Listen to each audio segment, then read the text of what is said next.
ಕುದು ನ್ಯೂಸ್ಗೆ ಸ್ವಾಗತ. ನಾನು ನಿಮ್ಮ ಸುದ್ದಿ ಮಿತ್ರ ಕುದೂರು ಮಹೇಶ್.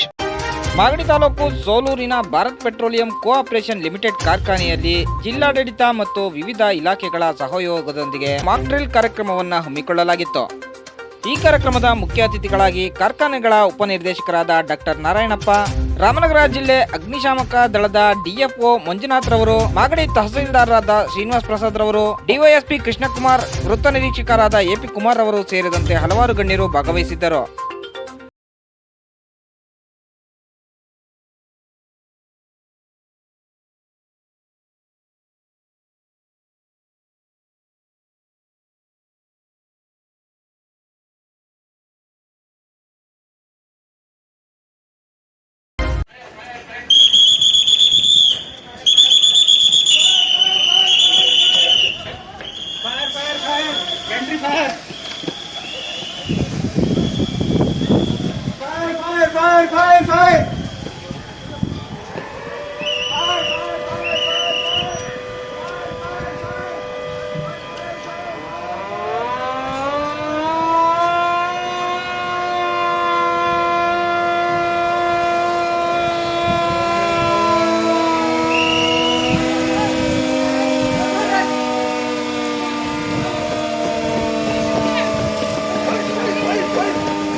ನಾನು ಡಾಕ್ಟರ್ ನಾರಾಯಣಪ್ಪ ಅಂತ. ನಾನು deputy director of factories and boilers ಡಿಪಾರ್ಟ್ಮೆಂಟಿಂದ. ಈ ದಿನ ರಾಮನಗರ ಜಿಲ್ಲೆಯಲ್ಲಿ BPCL ಸೋಲೂರು LPG ಬಾಟ್ಲಿಂಗ್ ಪ್ಲ್ಯಾಂಟಲ್ಲಿ ಒಂದು ಆಫ್ ಸೈಟ್ ಎಮರ್ಜೆನ್ಸಿ ಮಾಕ್ ಡ್ರಿಲ್ಲನ್ನು ಕಂಡಕ್ಟ್ ಮಾಡಿದ್ವಿ. ಇದು ಜಿಲ್ಲಾಡಳಿತದ ಮುಂದಾಳತ್ವದಲ್ಲಿ, ಅವರ ನೇತೃತ್ವದಲ್ಲಿ ಹಾಗೂ ಕೇಂದ್ರ ಸರ್ಕಾರದಿಂದ NDMA ಅವರ ಒಂದು ಸೂಚನೆ ಮೇರೆಗೆ ಕರ್ನಾಟಕದಲ್ಲಿ ಎಲ್ಲ ಡಿಸ್ಟ್ರಿಕ್ಟಲ್ಲೂ ಈ ಥರ ಒಂದು off site emergency mock drill ಆಗ್ತಾಯಿದೆ. ಅದೇ ರೀತಿ ನಾವು ರಾಮನಗರ ಜಿಲ್ಲೆಯಲ್ಲಿ BPCL ಸೋಲೂರು ಪ್ಲ್ಯಾಂಟನ್ನು ಆಯ್ಕೆ ಮಾಡಿಕೊಂಡು ಇಲ್ಲಿ ಎಲ್ಲ ಇಲಾಖೆಗಳ ಸಹಕಾರದಿಂದ ಫೈರ್ ಡಿಪಾರ್ಟ್ಮೆಂಟು, ಪೊಲೀಸು, ಜಿಲ್ಲಾಡಳಿತ, ಕಾರ್ಖಾನೆ ಮತ್ತು ಬಾಯ್ಲರ್ ಇಲಾಖೆ, PWD, ವೆಟರ್ನರಿ ಎಲ್ಲ ಇಲಾಖೆಗಳ ಒಂದು ಸಿಬ್ಬಂದಿಗಳು ಮತ್ತು ಅವರ ಅಧಿಕಾರಿಗಳು ಇಲ್ಲಿ ಬಂದಿದ್ದರು. ಅವರ ಜೊತೆ ಇಲ್ಲಿ ಹೋಮ್ ಗಾರ್ಡ್ಸ್ ಬಂದಿದ್ದರು, ಸಿವಿಲ್ ಡಿಫೆನ್ಸು ಎಲ್ಲರೂ ಬಂದಿದ್ದರು. ಇದರಿಂದ ನಾವು ಅಣಕು ಪ್ರದರ್ಶನವನ್ನು ಇಲ್ಲಿ ಮಾಡಿದ್ವಿ. ಮೊದಲನೇದಾಗಿ ಕಾರ್ಖಾನೆಯಲ್ಲಿ ಯಾವ ಥರ ಬೆಂಕಿಯನ್ನು ನಂದಿಸಬೇಕು ಒಂದು ವೇಳೆ ಬೆಂಕಿ ಬಂದಾಗ ಅನ್ನೋದ್ರ ಬಗ್ಗೆ ಒಂದು ಅಣಕು ಪ್ರದರ್ಶನ ನಡೆಯಿತು. ಅಲ್ಲಿ ಯಾವಾಗ ಬೆಂಕಿ ಹೆಚ್ಚಾಗಿ ಒಂದು ಎಕ್ಸ್ಪ್ಲೋಷನ್ ಆಯಿತೋ ಆವಾಗ ಅದು ಜಿಲ್ಲಾಡಳಿತಕ್ಕೆ ಅದು ಮಾರ್ಪಡಿತು. ಜಿಲ್ಲಾಡಳಿತಕ್ಕೆ ಸೂಚನೆ ಬಂದ ತಕ್ಷಣ ಜಿಲ್ಲಾಡಳಿತದಿಂದ ತಹಸೀಲ್ದಾರ್ ನೇತೃತ್ವದಲ್ಲಿ ಅವ್ರ ತಂಡನೇ ಇಲ್ಲಿಗೆ ಬಂದು ಎಲ್ಲ ಒಂದು ವಿಪತ್ತನ್ನು ಯಾವ ಥರ ನಿರ್ವಹಿಸಬೇಕು ಹಾಗೂ ಇಲ್ಲಿ ಜನರನ್ನು ಯಾವ ಥರ ಇವ್ಯಾಕ್ಯುಯೇಟ್ ಮಾಡಿ ಸುರಕ್ಷಿತ ಸ್ಥಳಗಳಿಗೆ ಅಲ್ಲಿ ಕಳಿಸಿ ಅಲ್ಲಿ ಅವರಿಗೆ ಏನು ಬೇಕೋ ಅದೆಲ್ಲ ಬೇಸಿಕ್ ನೀಡ್ಸನ್ನೆಲ್ಲ ನೋಡ್ಕೊಳ್ಳಾಯಿತು. ಮತ್ತು ಯಾವುದೇ ಒಂದು ಪ್ಯಾನಿಕ್ ಆಗದಂತೆ ಎಲ್ರಿಗೂ ಒಂದು ಸೂಚನೆ ಕೊಳ್ಳಾಯಿತು.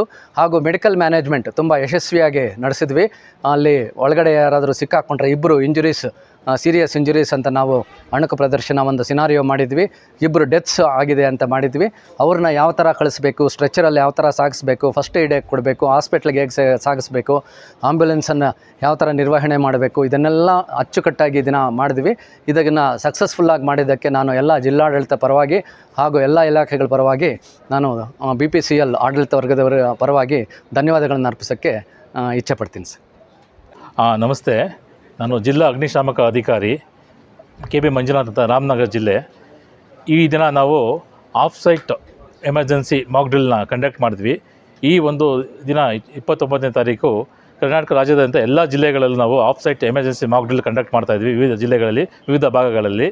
ಅದೇ ರೀತಿ ನಮ್ಮ ಜಿಲ್ಲೆಯಲ್ಲೂ ಕೂಡ BPCL LPG ಬಾಟ್ಲಿಂಗ್ ಸೋಲೂರು ಇಲ್ಲಿ ಆಫ್ ಸೈಟ್ ಎಮರ್ಜೆನ್ಸಿ ಪ್ಲ್ಯಾನಿಂಗ್ ಮಾಡಬೇಕು, ಮಾಕ್ ಡ್ರಿಲ್ ಮಾಡಬೇಕು ಅಂತ ಈ ಮೊದಲೇ ಡಿಸೈಡ್ ಮಾಡಿ ಪ್ರಿಪೇರ್ಡ್ನೆಸ್ನ ಮಾಡಿದ್ವಿ. ಯಾರ್ಯಾರು ಯಾವ್ಯಾವ ಕರ್ತವ್ಯಗಳು ನಿಭಾಯಿಸಬೇಕು, ಯಾವ ಇಲಾಖೆ ಸಹಯೋಗದವರಿಗೆ ಹೆಲ್ಪ್ ತೊಗೋಬೇಕು ಅಂತ.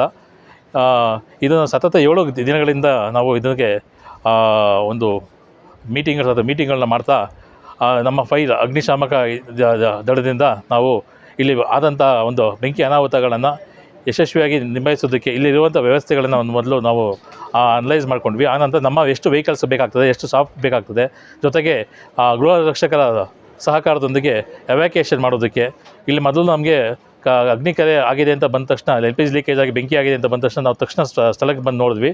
ಅದು ಹೆಚ್ಚು ಪ್ರಮಾಣದಲ್ಲಿ ಆಗಿದೆ ಅಂತ ಗೊತ್ತಾಯಿತು ನಮಗೆ. ಇದು ಆಫ್ ಸೈಟ್ ಎಮರ್ಜೆನ್ಸಿ ಪ್ಲ್ಯಾನ್ ಆಗಿ ಎಮರ್ಜೆನ್ಸಿ ಆಗಿ ಇದಾಗಿದೆ ಅಂತ ಗೊತ್ತಾದ ತಕ್ಷಣ ಜಿಲ್ಲಾಡಳಿತದ ಸಹಕಾರದೊಂದಿಗೆ ಇಲ್ಲಿರುವಂತಹ ಸುತ್ತ ಅರ್ಧ ಕಿಲೋಮೀಟರ್ ವ್ಯಾಪ್ತಿಯಿದ್ದಂಥ ನಾಗರಿಕರನ್ನೆಲ್ಲ ಬೇರೆ ಸೂಕ್ತವಾದ ಸ್ಥಳಕ್ಕೆ ಸ್ಥಳಾಂತರಿಸಿದ್ವಿ. ಎಂಪ್ಲಾಯೀಸ್ನೆಲ್ಲನೂ ಸೂಕ್ತವಾದ ಸ್ಥಳಕ್ಕೆ ಸ್ಥಳಾಂತರಿಸಿದ್ವಿ. ಹೋಮ್ ಗಾರ್ಡ್ಸ್ಗಳ ಸಹಕಾರದೊಂದಿಗೆ ನಮ್ಮ ಇಲಾಖೆಯ ಸಿಬ್ಬಂದಿಗಳು, ಜೊತೆಗೆ LPGನ ಲೀಕೇಜ್ ಆಗೋದನ್ನ ತಕ್ಷಣಕ್ಕೆ ನಾವು ಬಂದು ಆದಷ್ಟು ಇದು ಮಾಡಿ ಇಲ್ಲಿರುವಂಥ ಫೈರ್ ಫೈಟಿಂಗ್ ಎಕ್ವಿಪ್ಮೆಂಟ್ಸ್ಗಳನ್ನ ಉಪಯೋಗಿಸ್ಕೊಂಡು ನಮ್ಮ ಫೈರ್ ಫೈಟಿಂಗ್ ಎಕ್ವಿಪ್ಮೆಂಟ್ಸ್ಗಳ ಜೊತೆಗೆ ಇಲ್ಲಿ ಸುಸಜ್ಜಿತವಾದಂಥ ಸುವ್ಯವಸ್ಥಿತವಾದಂಥ ಎಲ್ಲ ಉಪಕರಣಗಳು ಇರೋದ್ರಿಂದ ಆದಷ್ಟು ಶೀಘ್ರವಾಗಿ ಅದನ್ನ ಕೇವಲ 15 ನಿಮಿಷಗಳಲ್ಲಿ ನಮ್ಮ ಕಂಟ್ರೋಲ್ ತಗೊಂಡು ನಮ್ಮ LPG ಲೀಕೇಜ್ ಆಗದ ಕಂಟ್ರೋಲ್ ಮಾಡಿ, ಸ್ಟಾಪ್ ಮಾಡಿ, ಬೆಂಕಿನ ಕಂಟ್ರೋಲ್ ತೆಗೆದು ಬೆಂಕಿ ಸಂಪೂರ್ಣ ಆರಿಸಿ ಆನಂತರ ನಾವು ಇಲ್ಲಿ 5 ಕಂಟ್ರೋಲರ್ ಯಾರಿದ್ದಾರೆ ಅವ್ರಿಗೊಂದು ಡಿಕ್ಲೇರೇಷನ್ ಕೊಟ್ವಿ. 5 ಕಂಟ್ರೋಲ್ ಆಗಿದೆ. ಆಮೇಲೆ ಸರ್ಚ್ ಆ್ಯಂಡ್ ರೆಸ್ಕ್ಯೂ ಆಪ್ರೇಷನ್ ಶುರು ಮಾಡಿದ್ವಿ. 5 ಬೆಂಕಿ ಆಗಿರೋಂಥ ಜಾಗದಲ್ಲಿ ಇಲ್ಲಿ 2 ಕ್ಯಾಜುಯಾಲಿಟಿಗಳು ನಮಗೆ ಸಿಕ್ಕಿದ್ರು, ಮೇಜರ್ ಇಂಜೂರ್ ಆಗಿದ್ದು ಅವ್ರಿಗೆ. ಅವ್ರನ್ನ ಇಮಿಡಿಯೇಟಾಗಿ ನಮ್ಮ ಆರೋಗ್ಯ ಇಲಾಖೆ ಸಹಕಾರದೊಂದಿಗೆ ಆಂಬುಲೆನ್ಸ್ಗಳ ಜೊತೆಗೆ ಸ್ಥಳೀಯವಾದಂಥ ಆಸ್ಪತ್ರೆಗಳಿಗೆ, ಸರ್ಕಾರಿ ಆಸ್ಪತ್ರೆಗೆ ಶಿಫ್ಟ್ ಮಾಡಿದ್ವಿ. ಜೊತೆಗೆ ಮಿಕ್ಕಿದ್ದಂತಹ ಎಲ್ಲ ಒಂದು 4 ಗ್ರೀನ್ ಝೋನ್ ಇದ್ದಂತಹ ಸಣ್ಣ ಪುಟ್ಟ ಇಂಜುರಿಗಳಾದಂಥ ವ್ಯಕ್ತಿಗಳನ್ನು ಕೂಡ ನಮ್ಮ ಗೃಹ ರಕ್ಷಕ ದಳದ ಸಿಬ್ಬಂದಿಗಳ ಜೊತೆಗೆ ಸಹಕಾರದೊಂದಿಗೆ ಅವ್ರನ್ನೆಲ್ಲ ಸ್ಟೇಜ್ ಏರಿಯಾಗೆ ಕರ್ಕೊಂಡ್ಬಂದು ಮೆಡಿಕಲ್ ಫಸ್ಟ್ ಏಡ್ ಎಲ್ಲ ಮಾಡಿದ್ವಿ. ಜೊತೆಗೆ ಇದೆಲ್ಲ ಮುಗಿದ ನಂತರ ಗ್ರೀನ್ ಸಿಗ್ನಲ್ ಕೊಟ್ವಿ. ನಾವು ಎಲ್ಲ ಆಲ್ ಈಸ್ ಕ್ಲಿಯರ್ ಅಂತ ಸಿಗ್ನಲ್ ಕೊಟ್ವಿ. ಆನಂತರ ನಮ್ಮ ಜಿಲ್ಲಾಡಳಿತ ಮತ್ತು ವಿವಿಧ ಇಲಾಖೆಗಳ ಸಹಕಾರದೊಂದಿಗೆ ಜೊತೆಗೆ ನಮ್ಮ ತುಂಬ ಧನ್ಯವಾದಗಳು ಸಲ್ಲಿಸಬೇಕಾದಂಥದ್ದು ನಮ್ಮ deputy director factories and boilers T V Narayanappa ಅವರಿಗೆ. ಅವರ ಈ ಒಂದು ಮುತುವರ್ಜಿಯಿಂದನೇ ಈ ಒಂದು ಮಾರ್ಗದರ್ಶನದಿಂದನೇ ಈ ಒಂದು ಮಾಕ್ ಡ್ರಿಲ್ ತುಂಬ ಯಶಸ್ವಿಯಾಗಿ ಆಗೋದಕ್ಕೆ ಕಾರಣ ಆಗಿದೆ. ಅವ್ರಿಗೆ ಧನ್ಯವಾದ ತಿಳಿಸ್ತಾ ನಾನು ಈ ಮಾತುಗಳು ಮುಗಿಸ್ತೀನಿ. Thank you very much. सबसे पहले तो मैं रामनगरा डिस्ट्रिक्ट एडमिनिस्ट्रेशन को धन्यवाद देता हूं कि हमारे को मौका मिला भारत पेट्रोलियम को ये of site mock drill arrange करने के लिए। तो इसकी प्रिपरेशन हम लोगों ने 4-5 दिन पहले से स्टार्ट कर दी थी under the guidance of our Narayanappa sir and our fire department, police department, और उनके साथ हम लोग मीटिंग की कि कैसे ये पूरा प्रोग्राम ऑर्गेनाइज़ करेंगे। तो आज का जो हमारा प्रोग्राम था उसमें हमारा बेसिकली एक हमने सिनेरियो रखा था कि हमारे जो टैंकर्स होते हैं एलपीजी के टैंकर्स, उसमें जब वो ड्यूरिंग अनलोडिंग उसमें लीक होगा और वो फायर में कन्वर्ट हो जाएगा और वो फायर अनकंट्रोलेबल हो जाएगा, जिसको फिर हम लोग कंट्रोल नहीं कर पाएंगे, तो हमको डिस्ट्रिक्ट एडमिनिस्ट्रेशन की हेल्प लेनी पड़ेगी और उसके लिए हमको डिजास्टर डिक्लेयर करना है और डिस्ट्रिक्ट एडमिनिस्ट्रेशन आएगा, वो हमारा हेल्प करेगा इस फायर को एक्सटिंग्विश करने में, यहाँ से लोगों को रेस्क्यू करने में, इवैक्यूएशन में, फायर फाइटिंग में।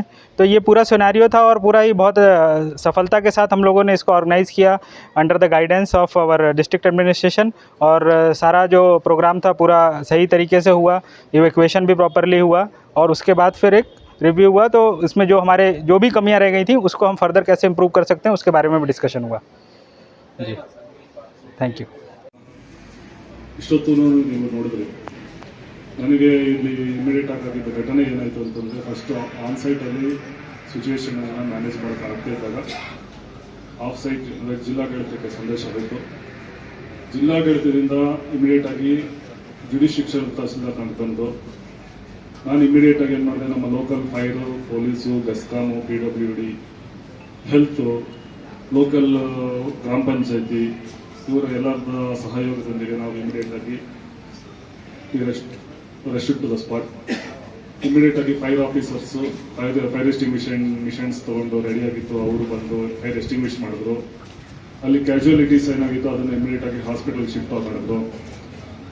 ಜೊತೆಗೆ ಏನು ಇಂಜ್ಯೂರ್ಡ್, ಸೀರಿಯಸ್ ಇಂಜ್ಯೂರ್ಡು, ಲೈಟಾಗಿ ಇಂಜೂರ್ ಆಗಿರೋರನ್ನ ನಮ್ಮ ಹಾಸ್ಪಿಟಲ್ ಸಿಬ್ಬಂದಿ ವೈದ್ಯಾಧಿಕಾರಿಗಳು ತಂಡ ಅವ್ರಿಗೆಲ್ಲ ಚಿಕಿತ್ಸೆ ಕೊಡ್ತು. ಆ ಸನ್ನಿವೇಶದಲ್ಲಿ ಯಾರು ಸಿಕ್ಕಾಕೊಂಡಿದ್ರು ಅವ್ರಿಗೆಲ್ಲರಿಗೂ ರೆಸ್ಕ್ಯೂ ಸೆಂಟರ್ ಮಾಡಿ ಅಲ್ಲಿಗೆ ನಾವು ಶಿಫ್ಟ್ ಮಾಡಿದ್ವಿ. ಅದಕ್ಕೆ ಬೇಕಾದಂತಹ ವಾಹನ ಸೌಕರ್ಯಗಳೆಲ್ಲನೂ ನಾವು ಮಾಡಿದ್ದೀವಿ. ಆ ರೆಸ್ಕ್ಯೂ ಸೆಂಟ್ರಲ್ಲಿ ಅವ್ರಿಗೆ ಬೇಕಾದಂತಹ ಆಹಾರ ಇರ್ಬೋದು, ನೀರು ಇತ್ಯಾದಿಗಳನ್ನು ಏನಿತ್ತು ತುರ್ತಾಗಿ ಒದಗಿಸ್ಬೇಕಾಯ್ತು ಅದನ್ನು ಸಹ ಕೊಟ್ಟಿದ್ದೀವಿ. ನಮ್ಮ ಪೊಲೀಸರು ಲಾ ಆ್ಯಂಡ್ ಆರ್ಡರ್ ಕಂಟ್ರೋಲ್ ಮಾಡಿ ತಲ್ದಿರ ಟ್ರಾಫಿಕ್ ಕಂಟ್ರೋಲ್ ಮಾಡಿದ್ರು. ಈ ಥರ ಎಲ್ಲ ನಾವು ಮಾಡಿದ್ದೀವಿ. ಇದು ಅಲ್ಟಿಮೇಟ್ ಆಗಿ in timely action of all departments. ಅದರಿಂದಾಗಿ ಈ ಒಂದು ಘಟನೆ ಹೆಚ್ಚಿನ ಅವಘಡಗಳು ಸಂಭವಿಸದೆ ಇದನ್ನು ನಾವು ಯಶಸ್ವಿಯಾಗಿ ನಿರ್ವಹಿಸಿದ್ದೀವಿ. ಇದು ಮಾಕ್ ಯಾಕೆ ಮಾಡ್ತಾ ಇದೀವಿ ಅಂದರೆ, ಇದು ಆ್ಯಕ್ಚುಲಾಗಿ ಆಯಿತು ಅಂತಂದರೆ ನಾವು ಸಿದ್ಧ ಇರಬೇಕು ಅನ್ನೋ ಕಾರಣಕ್ಕೋಸ್ಕರ ಇದನ್ನೆಲ್ಲ ಮಾಡ್ತಾ ಇದ್ದೀವಿ. ಇದನ್ನು ನಾವು ಯಶಸ್ವಿಯಾಗಿ ಇದನ್ನು ನಿರ್ವಹಿಸಿದ್ದೀವಿ ಎಲ್ಲ ಇಲಾಖೆಗಳ ಸಹಕಾರದೊಂದಿಗೆ. I am very grateful to all departments. Thank you.